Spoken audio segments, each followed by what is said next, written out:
Can I just say, this is maybe the creepiest description I've ever heard on this podcast. Yeah. They're like, she wears things made of animals or children. They just like kept making it worse. Hi, ladies. Happy Wednesday. Hi. Happy Wednesday. The happiest of Wednesdays. Wild Wednesday. Because It's a wild Wednesday. we're all in different locations this time. Oh. I was like, is- what went down? Oh my gosh. Yeah, so I have A lot, some tea. honestly. Yeah, true. Wow, No. yeah, everyone's in cool locations. We continue these summer travels. It's But we wild. will the world. never give up on you. And we always make a priority for Wine Wednesday, Lore Wednesday. Yeah, we do. And we learn the lore everywhere we go. Oh, That's the other fun part of visiting new places. that's so true. Do you guys have any fun lore that you've learned? Maybe. So last week for Lindsay's episode, I talked about a woman who died and someone stole her patent.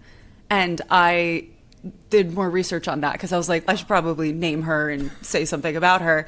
So me doing research, her name is Alice Ball, and she was an American chemist who at 23 years old developed the only effective treatment for leprosy until antibiotics were developed. And she became the first woman, and the first African-American woman at that, to be offered an instructor position in chemistry at the College of Hawaii. But she died at age 24, a year after Oh my God. discovering this. And so she wasn't able to publish her findings because they were sort of incomplete. And no one really knows how she died, but they think it was from working with harsh chemicals. But when she died, Dr. Arthur Dane stole her findings and published them as his own. And for decades, this dude was praised for his treatment discovery until a historian, Catherine Takara, stumbled upon Ball's original thesis and found out about the whole thing. Isn't that crazy? That is bonkers. Yes, That's and you can read more crazy. on womenshistory.org because there's a lot more information about her life. Oh, I'm so and happy she's- you dove into that. Yeah, Yeah. she's such a phenomenal woman that we like neglected to know forever. I'm so glad you brought her up. And also, I'm fuming. Yeah, no, And literally. also, what's funny is I saw something this week about John Steinbeck and the Grapes of Wrath. I know we've talked about Steinbeck on this podcast. Ollivander Hamilton. And Ollivander. yes, exactly. About John Steinbeck possibly taking a lot of Grapes of Wrath stuff from this female writer who had been working in the camps during the Dust Bowl and helping people and volunteering and had taken extensive notes. And I will fact check myself on this. This is really off the cuff. But she had been taking extensive notes and was a writer herself and wrote a novel that she wanted to get published about the Dust Bowl. And he and her developed a relationship because her mentor, I believe, and him actually had some sort of deal with his publisher or something she didn't know about, but her mentor was like, you should show Steinbeck your notes and talk to him about all of this and really just talk about the Dust Bowl because he actually hadn't had the same amount of experience with these people in their lives. And then apparently, so he publishes Grapes of Wrath. It goes on to be a massive success, as we know. And when she tried to publish her novel a couple years later, they were like, oh, this is strikingly similar to Grapes of Wrath. No, basically. Oh my goodness. Yeah, I hope I'm not just slandering, but I read into it and it's really crazy. I do believe you. It feels... Yeah. Hold on. Let me see if I can get her name really fast. Grapes of Wrath notes from It does woman feel like that kind of happens Steinbeck. all the time. I am... idea. I wonder why she went ahead and published it, because I assume Grapes of Wrath would have been this phenomenon nationwide. So wouldn't she have known right then and there?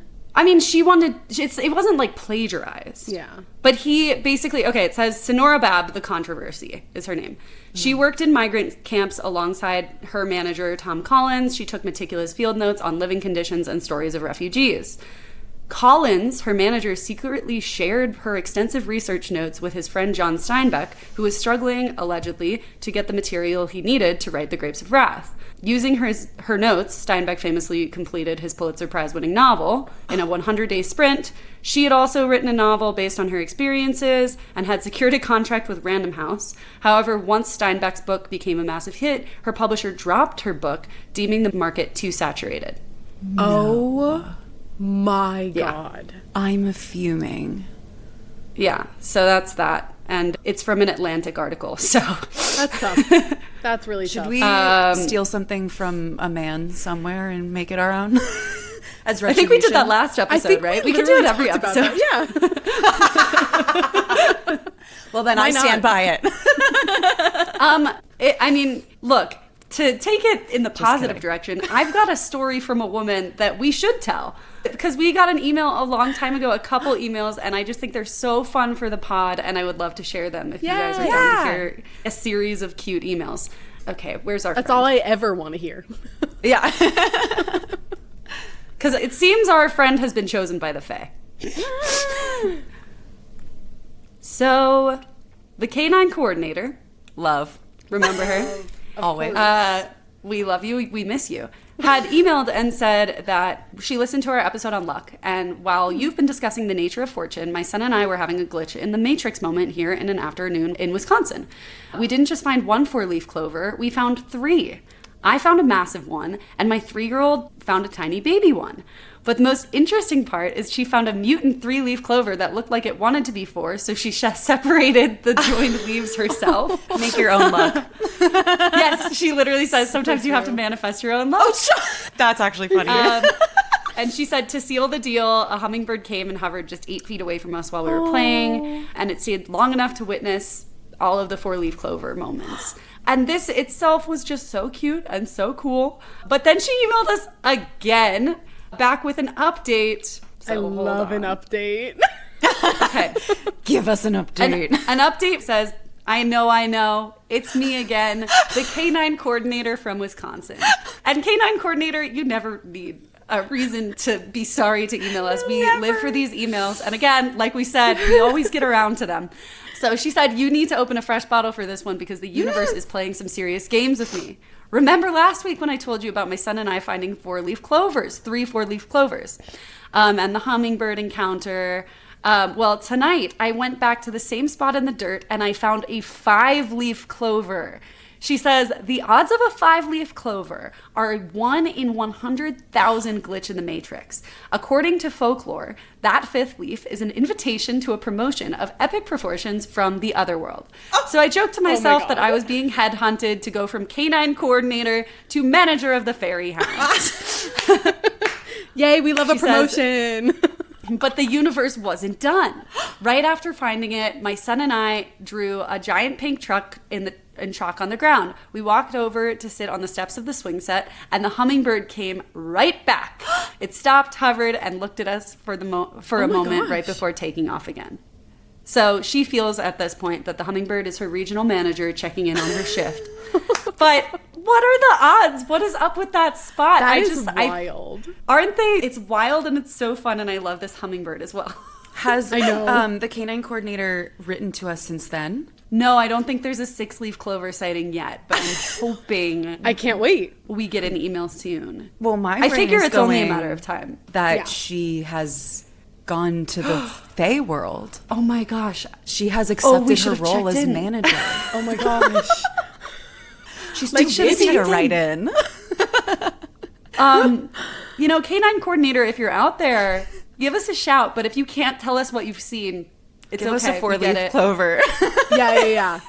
Let us see a 4-leaf clover if you're doing well in the considering position. I've never seen a 4-leaf clover, please send one. Yeah. I feel like that's within her job description to do. Easily. Right? You've got the Yeah. spot. Yeah. If Yeah. they keep growing in the She's same a place. manager now. Yeah. Yeah. She can make things happen. That's awesome. Thank you for writing Incredible.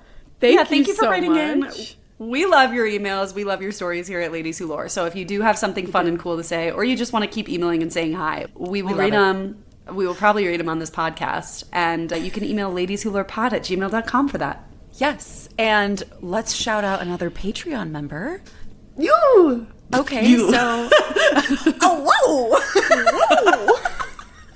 Lindsay did the cutest little... Sorry, I'm like a grandma, I guess. I don't know. Oh, whoa! Let's shout them out, shall we? Whoa, let's do it.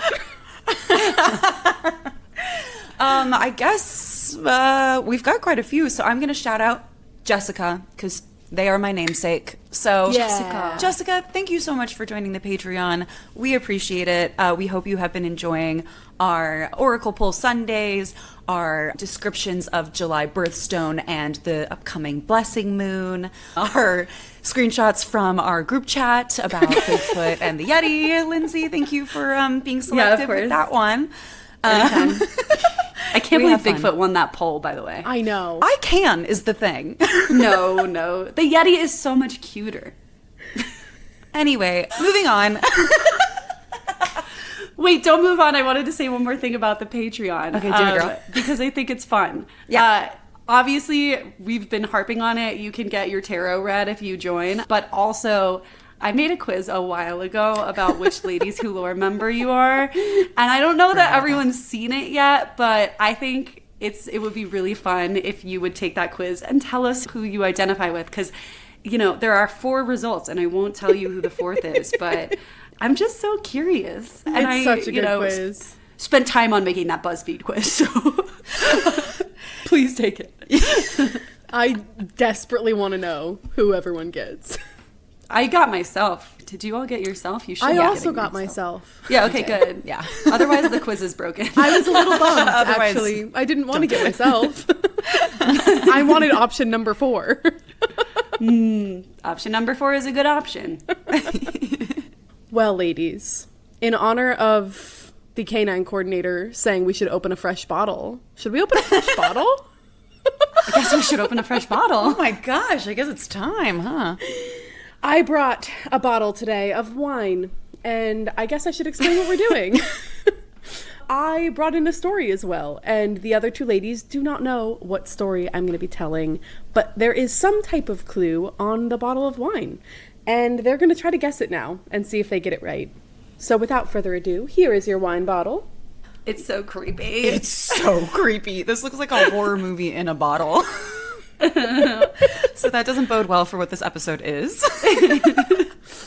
So it's called Blacklist in the most creepy, etched in chalk handwriting that's all over the place. And it looks like you have a Victorian ghost has manifested itself in front of you in an abandoned classroom and has decided to haunt you in the most specific way. So that's that. It's a red blend from Lodi, California, and it's 2023. Oh, and for added fun, there are scratch marks on the labels. That's really great. This should be really cute. Yeah, I'm torn between thinking it's a blackboard with chalk or fingernails. No, it's definitely fingernails, right? Oh my gosh. Okay, well, the back also features that lovely logo. And then it gives us a little more detail. It says the red blend is Zinfandel, Malbec, Merlot, and Petit Syrah. And should I have made you ladies guess that, or is that just too advanced? There is no way way to in advance. any world I would have. But I will Maybe say that one makes or me two. think it's going to be a heavier wine for sure. Yeah. Which is sounds great good. for the heat that I'm in right now. Yeah. It says a bold blend with layers of richness and depth, as you said. Notes of nothing. Oh, that's So, Okay. Yeah. okay. Fabulous. I do have a guess. Oh my gosh. I think because it's creepy and the word black is in it, I think maybe you're doing Black Annis, who is a, well, actually, I'll let you talk about that for the episode, but very creepy English folklore, I believe. I think it's Sirius Black. And I'm telling the lore of He's the back. entire script of Harry back. Potter.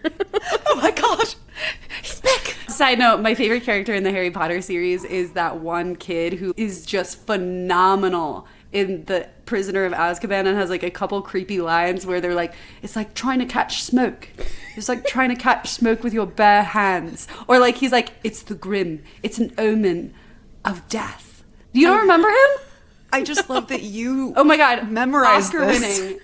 Yeah, because I just couldn't believe. First of all, I was like, who is this, by the way? Like, they never named him. Just a random side character. Yes. Random side character that had the best lines and always were very dramatic. I feel like what happened is the director was like, hey, do you want to say this one? And he's expecting a child actor. And then suddenly he's like, what? And then he's like, we got to make you a big part, kid. He stole the movie. Sorry. Yeah. Maybe those lines were meant for someone else. Wherever he is now, the back of his neck is prickling because we're just talking about it. He's like, I know someone loves my cares lines. about He's like, you're right. I Yeah. should have won an Oscar for that. He was Let nominated. me know if you remember that kid or if that was a fever dream for me. Okay, so it's not Sirius Black then. I would love to rewatch it and just be like, he was fine. Because Lindsay loves it so much. That's not gonna happen to you. That's funny. I've made my friend watch it. She feels the same way. Yeah. Anyway, okay. What I'm trying to say is that I don't have an obvious guess, but here are two things that could be fun. And I don't think it's this first one, which is Blackbeard, because Ooh. it's just, I don't think you're doing it based on black. I think it's just the vibes is scary. So then I'm going to say Haunted Child or Haunted School, just because of the Blackboard-esque nature of it all. Ooh, I unless love it's it. a lore with lists. Santa. Yeah, you guys really focused on black and Santa's the the background. nice but and not- naughty list. And we're focusing on the naughty list today. Yeah, gotta be well, it. should we pour some lore and find out? Let's pour that lore. Okay. that lore. Do-do-do. Pour that lore. Pour that lore. You remember that show, Move That Truck? I mean, that's not the title No. of it, but it was Extreme Makeover, right? Yeah. Oh, no. You have never seen? Oh my god, it's such a big part of my I've seen childhood. Extreme Makeover Home Edition, if that's Yeah, what that's you're what it talking is. about. Yeah. And then I don't remember put them chanting "Move that truck." Yeah. It's like a huge bus. Maybe it's Move That Bus. It was a bus. In front of the house. And then Yes. they go, Move that bus. So exciting. Yeah. You're Thrilling stuff. right. Thank you. I That's think all I was I've just, ever like, wanted so you to say. excited. That was like see the the most rest. iconic part of the show. Oh, And they would I have thought like it was the home makeovers. no. No. They would have like I remember specifically there was one episode where they gave a child like a horse bedroom and they opened up the window and a real horse was there and like could stick its head in the child's bedroom, and that's like my one big memory of that show. And I was like, you gave a child a horse? The parents are like, oh, It's like thank suburban, you. like Chicago. Like, No, literally. They're like, you also They're will like, need to "We invest can't in a keep stable. this." Yes. That is the funny part of that show is they're like, yeah, you will have to feed this horse and clothe this horse. Eventually. And pay for the medical bills on No, this horse. literally. Like, it's more than a house. What are we doing? Yeah. All right, That's ladies. funny. Yeah. Shall we cheers? Yes. Cheers, cheers. I'm choosing coffee today because you two are I'm choosing water. Clink. ahead of time than me. Oh, Okay, Sammy. Looks like it's you up for a solo notes. whoa. It's lighter than I expected it to be, but also very punchy. There is like a deep cherry flavor. Dark I also cherry, some did might just say. brush my teeth like not that long ago, so I'm like, this is hard. There's some mint in there. There's cherry. There's maybe some like herbs. There's another fruit. I can't figure plum or blueberry. There's like a bluish purple fruit. I haven't been looking at Lindsay, but I just saw Jesse so laughing. Sorry, go to the YouTube. She's being funny. I'm giving the live reaction to the notes. You're right. There's something Should I a just little, say? I'll say. Keep going. There's just something a little sour about it, and that could be from the mint from my toothpaste. Okay. What is it? You got deep cherry, but it's dark cherry. Dark cherry, yeah. Your purple and blue fruits are boysenberry and blueberry. Yay, blueberry! Yeah. Boysenberry. And you're simply, I've never heard boysenberry in a wine before, so that's No. fun. And you're only missing raspberry, ripe raspberry, which maybe is the punchiness. I thought that at first, and I was like, I don't know. You did great. And then it says subtle American and French oak influence. So Oh, interesting. We love to hear kind it. of fun. We love Yeah. a bicontinental oak. It's so cultured. It's such a cultured wine. It's like I am not just an American oak, okay? I am also a French oak. I have dual oak. My ancestors come from France, which makes me French. I know that That is people yeah. on this podcast love when we say that, so. Just like how we're Norwegian. Yes, because we're Norwegian. Oh, man. No! Let's talk about that World Cup loss. Oh my gosh, so I don't want to sad. talk about it. Yeah, never mind. Let's not. Okay, you're right. Rigged. Anyway, sorry. I do think I rate the wine like a 6.57. There is potential to either go up or down. I think it could be more up if I hadn't brushed my teeth. Okay. But yeah, it's a good wine. It's less rich than I thought it would be, which I like. It's like less Cool. intense. But shall we find out if you were correct? Yes. Yeah. Great. Deep in the hills of Leicester, England, locals once warned their children never to wander alone after dark. They believed a blue-faced hag with iron claws lived inside a cave that she carved from solid rock. And if you ever crossed paths with her, it wouldn't be your lucky day. And her name is Black Annis. Yes! Amazing! Go, Jessie! Thank you. I'm so happy you knew of her. Oh, yes. I mean, she's been on my list because she is horrifying. So I am so excited that you are going to tell us the story. Yay! So, she is known as one of English folklore's most fearsome monsters, and it is sometimes known as Black Anna, Black Agnes, or Cat Anna. And Black Annis is not really one that like begs to be sympathized with or made sense of. She's really just like meant to be etched in your brain forever. We're not going to do like a, and here's why. Oh, she's cute. To humanize her. Okay, cool. We'll take that out of her. Just misunderstood, you know? Okay, I won't be defending her then. I feel like we know where I can stand. find a way, but should we? There is a way. And as with any good legend, it's not clear if she was at once a real person or simply just a local story used as a warning figure. But there are some references to her throughout history, although she was most prominent in local oral traditions from the 17th and 19th centuries.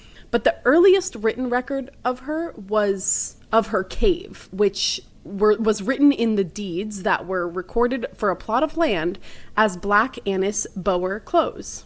That Wait, were like dated, historically? yeah. It was spelled differently, Annys, Black Annis Bower Close. Wow. And it was dated 13th through 14th of May, 1764. Some say that there were writings as early as 1689, but I couldn't really find much more on that. The legend became more well-known after, I think, 1797, when John Hayrick wrote a poem called On Cave Called Black Annis's Bower, which was when the folktale was preserved through writing, and one bit of it says, "'Tis the soul of mortal man recoiled, to view Black Annis's eye, so fierce and wild. Vast talons, foul with human flesh, there grew, in place of hands and features livid blue. Glared in her visage, whilst her obedience waste, warm skins of human victims close embraced." End quote. Which is horrifying and gives you a preview of what's to come. But okay, let's think about it. Those people were probably trespassing, and You know, women couldn't own their own land in the first place, so Yeah, this did is you know really that? modern. This is modern that she had a cave. Yeah, did you ever think about that part? I'm sorry, I had to. No, that's really good. In English folklore, Black Annis is often referred to as a hag, a witch, or a witch-like figure, and lives in a cave near Leicester, specifically in Dane Hills. Although the exact location of the cave is debated, but one most widely thought of locations is a cave close to Scraptoft in the woodlands. And in other areas through the English Midlands, her story varies slightly. Some say she's larger and more feral, others say she's more of like a ghost-type being, which just shows how oral tradition and regions can change folklore slightly, although she never lost her two main features, those being, she was dangerous and she was hungry.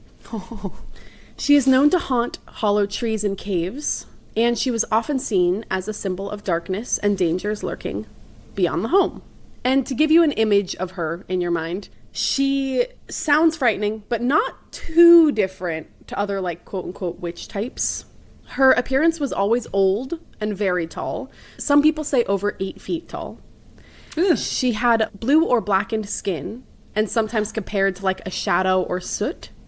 She had fanged teeth and was always hungry, and a long, sharp nose. She had long, stringy black hair with glowing eyes, and in some versions, it said one eye, kind of like a cyclops. Oh. She has superhuman strength and speed and would hunt at night only. She wasn't often described as something that spoke, but in some versions, it was said you could hear her before you saw her, where she would have scratching claw sounds, you could hear heavy breathing, or growls. I don't like it. Super cute. It's okay, bye. great. End of episode. Nice talking to you, ladies. Bye. See you next week. Let's sing. It said she was resistant to harm from weapons and was connected to the land. And some say she could disappear into the shadows or trees. One of her most notable features is her long, sharp iron claws that could shred bark, doors, and flesh. And her clothing is often described as made of the skin of children or animals. Oh. Can I just say, this is super maybe the redeeming. creepiest description I've ever heard on this podcast. Yeah. Like, they picked everything creepy. Yeah, they really, like, went all out on her. Yeah. Yeah. Yeah. They couldn't give her, like, one thing that was like, oh. Yeah. They're like, she wears things made of animals or children. They just, like, kept making it worse. Yeah. Ay vey. True. Many supposed, I guess this is kind of fun. Many Many suppose that she could take the form of a monstrous cat, where a ritual in early spring started, where a dead cat would be put before a pack of hounds at the bower, where they would celebrate the end of winter. So they're worshiping this woman? It was like a celebration to the winter, I guess. I don't really know. Or it's like a thank you for not eating us this winter. Here's your... Here's the cat. Sure, yeah. sure. Or maybe she hibernates during the winter, and so when it's becoming not winter, they're like, here's food, please don't come out. You're and hungry, get us." don't eat us. Stay in there. Stay in there, girl. Stay in the cave. Take a day off every day. Honestly, fair. But unlike the classic witch trope, it isn't mentioned that she does any spells or curses. There's no, like, devil mention or affiliations. There's no flying on a broom, and she doesn't have any familiars. The legend says she lived in a cave called Blacklisted Bower, which was carved into the cliffs of the Dane Hills. Some say she dug the cave with her own nails. Outside of the cave was a twisted oak tree, which I'm giving partial credit to Lindsay for this, only because I wrote, it reminds me of the Whomping Willow from Harry Potter, and yes, I know they are two different kinds of trees, but that's what I pictured since the willow wasn't fully willowy when it was crashed. It's like trying to catch smoke with your bare hands. Oscar. Next. Oscar. Give it to her. This is Done. his Oscar campaign, actually. A little late, but I'm doing Years it. I later, love it. and it's happening now. Oh my god. And it's so weird. I did write, there's that one kid in... No. Yes. You're like, the Whomping Willow, which makes me think of... The Oscar-worthy kid. I'm going to send you to him. God. Send you to him. That was creepy. Oh no. I'm going to send you a clip after this. Please do. I hope so. Yeah. It was known that she would move between shelters of trees, caves, and other abandoned structures. It was also said that she haunts the area around St. Mary de Castro Church, and that she had tunnels to Leicester Castle, but who knows? She's mainly remembered as a boogie woman used to frighten children to behave, but she has a nightmarish legend. And unlike other witches in European folklore, she doesn't entice children with sweets or games or illusions. She does it with force. And then I wrote upside down she's smiley honest. face. At least she sticks to who she is. And we have to admire her for that. We do. Authenticity is the highest frequency in the universe. Oh my gosh. Yikes. It's said that residents of the Dane Hills would talk of her emerging from her cave at night and would search the hills to snatch up lambs and cattle that were left out to pasture. And if she found a cottage, she would reach through the window to grab the victim and bring them back to her bower. Oh my God. Some say she can even mimic the voices of moms to lure the children out of the homes. She's a mimic now? Oh my Lord. That's too far. That is, you took that way too far, Sammy. That's not okay. Me? And I have what would she chills. do with those cattle and children? Obviously, as I mentioned, she would eat them raw, take their skin, tan the hides so it doesn't rot, and then hang it on the tree or wear it as part of her clothing. And or, yeah. Sustainability queen. I'm sorry, I had to say it. I'm sorry. Oh my God. Not when I'm taking a sip of water. You sounded so pained saying that. It was my intrusive thoughts. Okay, sorry. Oh, God. To be continue. fair, minus the children bit, that is what people do. Yeah. No, we take animal skin. Yeah. And we People She's have done that. taking like a step too far, you know? She just went one step too far. It's said that when she ground her teeth, the noise would be carried on the wind and would be heard for miles, which was a sign that she was doing evil things, dark things. So cottages would know to shut the doors and windows, lock up, draw the shutters, and then lower or put out the fires in the fireplace. Like thunderstorm sound? Or like, I don't know. Do we know? No. Okay. I don't. Cool. And that's it. Cottages built closer to her lair would put hanging protective herbs over their small windows to keep her at bay.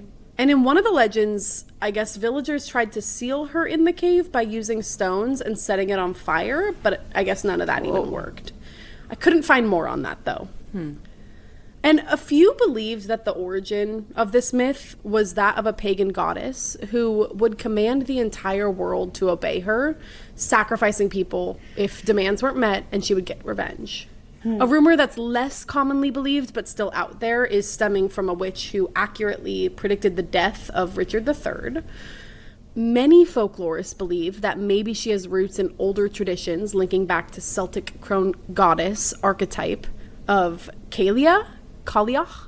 Oh, the Cailleach. Cailleach. Yeah. Yeah, the That Cailleach. one. Wow. Who also Deep lived cut. in caves and had control over winter and death. Others thought maybe Hel, the Norse god of the underworld, which is depicted with like a half-blue corpse, could be stemmed from it. Or maybe Hecate, which is the Greek witch goddess of magic, the night and crossroads. But it's most widely thought that the tale originates from Agnes Scott, who was a Dominican nun that lived a life of solitude in a cave near Leicester. And it seems she ran a colony to help sick and unhoused people.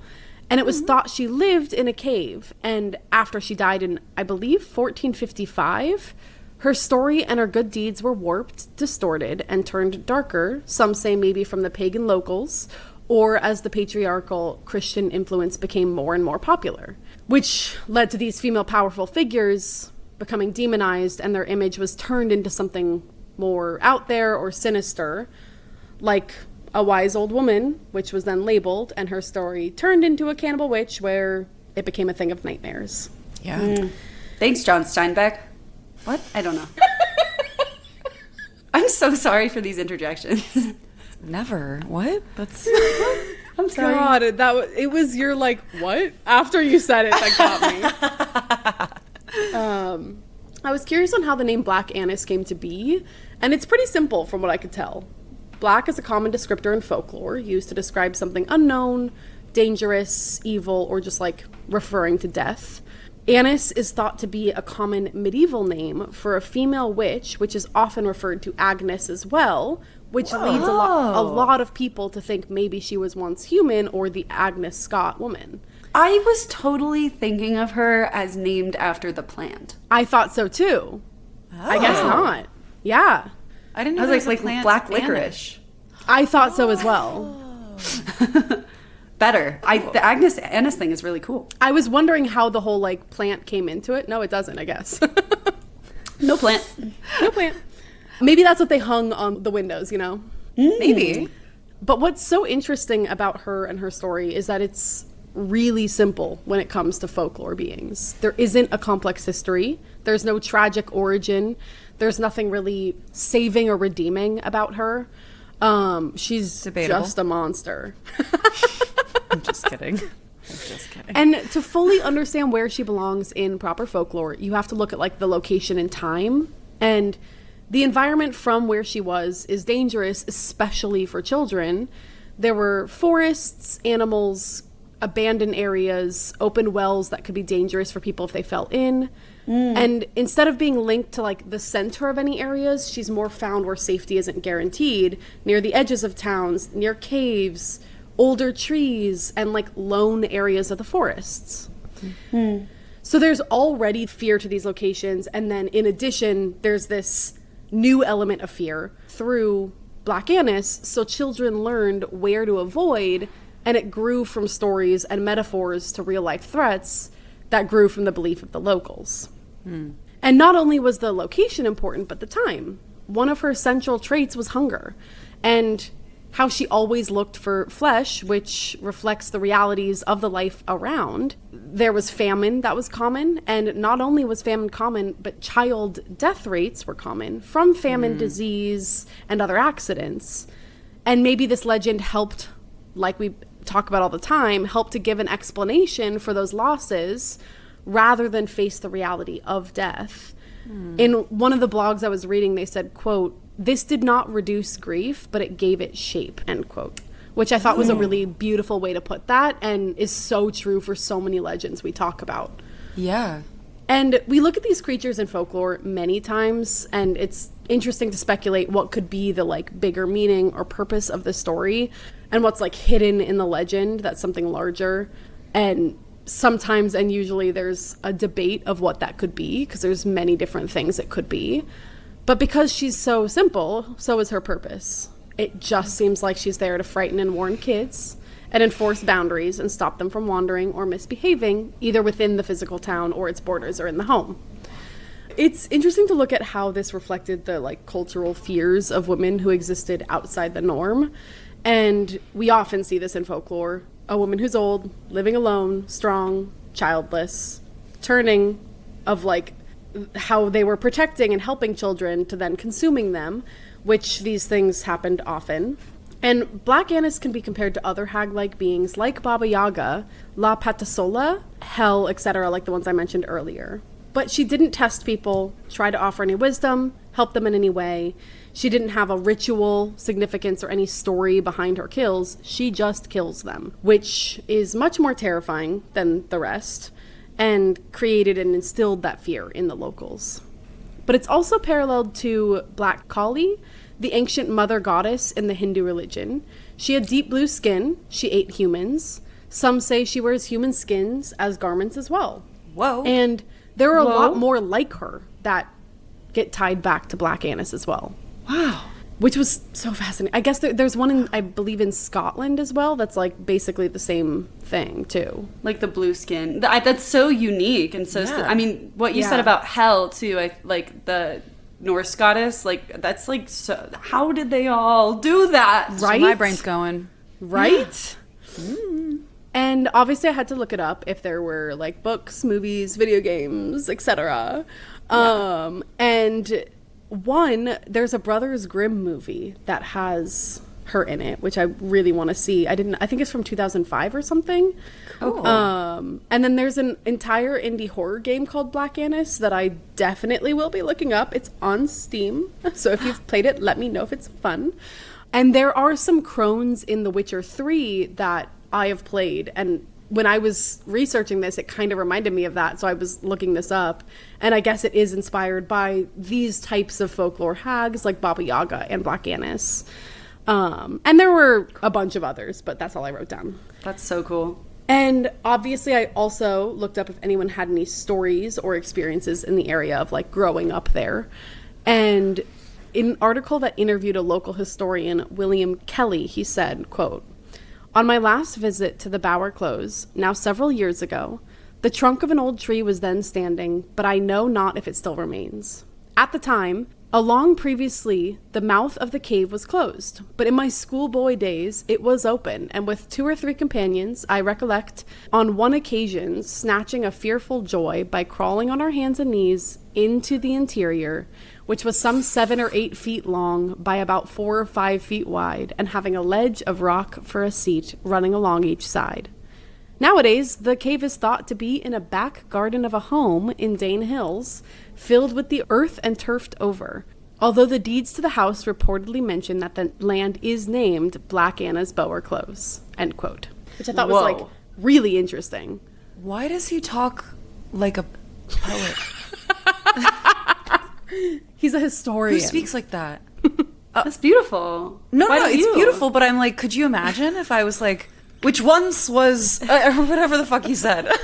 I know not if the tree still stands. Yeah, no, literally, I'm like, who fucking says that? Just say, I don't know if the tree's still there. I The know historian not. was like, sometime years from now, there will be a podcast that will read my words, and I must speak eloquently. So true. He had a Wow. vision of us. It's beautiful. For me, what jumped out more was that All right. was that it's turfed over. That's crazy. It's just in someone's yard. Yeah, that is Can you crazy. imagine? No. Wow. It's still like, no one really knows, but that's what they suspect. If you Wow. have that Which is cave in crazy. your backyard, let us know, Let and us we know. will come. To wrap this up, though, who knows if Black Annis was ever real? Maybe she was inspired by a real person. Maybe an ancient goddess. Maybe she was simply a story parents told to keep their children from wandering in the woods after dark that took on a life of its own. But whatever her true origins, one thing is for certain. Her legend survived for hundreds of years. And that's what makes folklore so interesting. These stories differ slightly with every generation and region, but they don't disappear. They show us what people feared, what they believed, and how they tried to make sense of the world and horrors around them while continuing to heighten the fear as years pass on. So, if you're ever walking through Leicester, maybe it's best to just stay inside, or Black Annis might get you. And that's all I have for her. I was really hoping you were going to make it rhyme and be like, if you're ever walking through Leicester, it's bester not to go to... It's Bester. If you're from Leicester, do you think that's good or bad? If you're ever You can walking use in it or not. Leicester, it's Bester not to test her, so I stay can't. inside, sir. She looks just like your sister. Better sure hope you missed her. Come on. This is why people Excellent, came up ladies. with the nursery rhymes. It was much easier to get this information across. Sorry, whatever we all just said, that's what I said. Yeah. That is so funny. Great job, Sammy. That was Great episode. horrifying. Thank you. Yeah. Thank you. If you Very have scary. ever known about her growing up, write into ladieswholorepod@gmail.com because I really want to know what it felt like to hear that growing up. Yeah, that's spooky. I will say one thing that it brought up for me too is she kind of sounds like a Wendigo a little bit. As A little well. bit. The way you were talking about hunger. mimicking voices, the tallness, the hunger, the cannibalism. I guess alternate story could be that she was a witch that turned into Yeah. worse Yeah. out of hunger and desperation and greed. 100%. I don't know. It does sound like that. Yeah. I just Oh, love it's so that all these fascinating. lores. Love it. I They're love all Weave a sharing. web. Yes. Yeah. so That was good. fantastic, Sammy. Yeah, that was so really good. cool. I didn't know anything about her. Yay! I Did think the wine get also, better? I was just about to say, I think this wine is a 7.58 for me. It's very Ooh. good. I like. That's It's a great. little sweet, but not where I would ever get a headache. Yeah. But the flavors are punchy. It's great. Yeah. I wonder if they Great have wine. it in LA. I hope so. Please. But yes, ladies, shall we sing to end the episode? Oh, In what a novel some- idea. This is such an interesting idea. I had this really original thought this week. I don't know. I think we should just sing "Ladies Who Lore," but in a fun way that relates to really? the episode somehow. Okay, Oh, John wow. Steinbeck. Yes. Sorry, he's getting a lot of heat from me right now, and he may have just taken the notes and not realized that it was a big deal. Look, I think he's okay. I think He did okay. God, that's so funny. Wow. How should we sing this week? Like a cave, like the wind whistling through a cave. Like we're grinding our teeth. We're the Oh, God. we're the wind that's blowing the grinding teeth noise. Oh. I hate it. I'll work it out. A challenge. Yeah. That's what I heard. Okay. I like it. Great. Okay. 3, 2, 1. Chomp, chomp, chomp, chomp, chomp. Something will work there. Chomp, chomp, chomp.